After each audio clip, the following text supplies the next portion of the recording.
And Mercer County with the strongest winds, again, between 60 and 80 miles per hour. So this is certainly packing a big wallop here this morning. But right now, areas just north of Kelowna, you can see this little notch there. That is where we have an observed tornado out near Wellman here earlier, which is just south and west there of Kelowna. It has now shifted just to the south and west there of Iowa City. In fact, as we kind of just take a closer look, you can see just to the west of Hills, Iowa, that little notch there where we have that at least observed tornado. And you can already kind of see a couple of areas of additional rotation now out near Williamsburg as well. So that's traveling to the north and east. Here's that little area just north of Kelowna. So anytime you get that little indentation on this line, that's an indication that you have some spin in the atmosphere. So just where that little area was, West Branch at 703, Tipton at 716, if we're able to keep that area of rotation held together. But it's this leading line here that has just barreled through Washington. You get out near the gas station there in Olds, Iowa. I can imagine if you're looking just to the west there, a pretty decent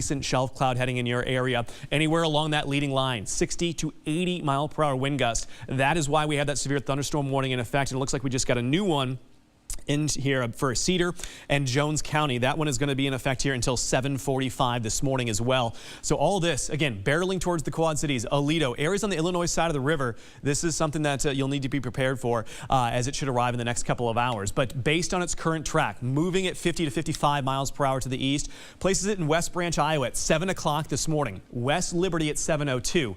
For Muscatine, 7:11. This is when some of the bus routes are firing up and maybe dropping some kids off as well. Wilton, Iowa at 7:14. 7:26 for Walcott and 7:28 for Buffalo, Iowa. So if you're anywhere within this wave here from Wapello to Olds out to Riverside and yes, the western part of the Quad Cities metro, you need to take this very seriously as this line has a history of producing power outages, widespread severe wind damage of 80-mile-an-hour winds, and we've had some embedded tornadoes in this line as well. Anytime you get so much rain pushing out all that air in front of these storms and you get those gusty winds, you get little eddies developing, and that's what gives us our brief tornadoes, which in turn could actually happen in between our radar scans. So that's why any warning that is issued here this morning, we need to take it very, very seriously. And it looks like the strongest part of this line is now likely riding just along and south of Interstate 80, going to start to move into western parts of Muscatine and Louisa County, I would say within the next 10 to 15 minutes. And you can see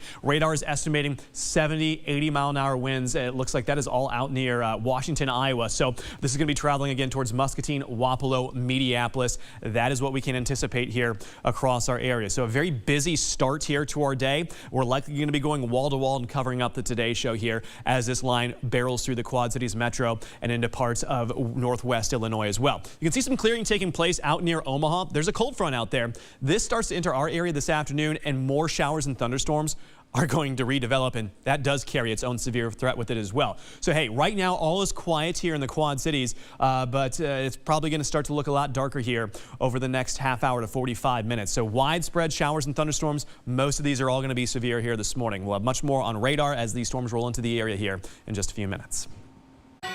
Get your latest First Alert forecast on the go on B100 in the mornings. I would recommend Lovewell to everyone. They were very friendly. They worked hard all day long. Lovewell was, very specific. I'm kind of a detail person, so I really appreciated that. Lovewell also offered us design suggestions on the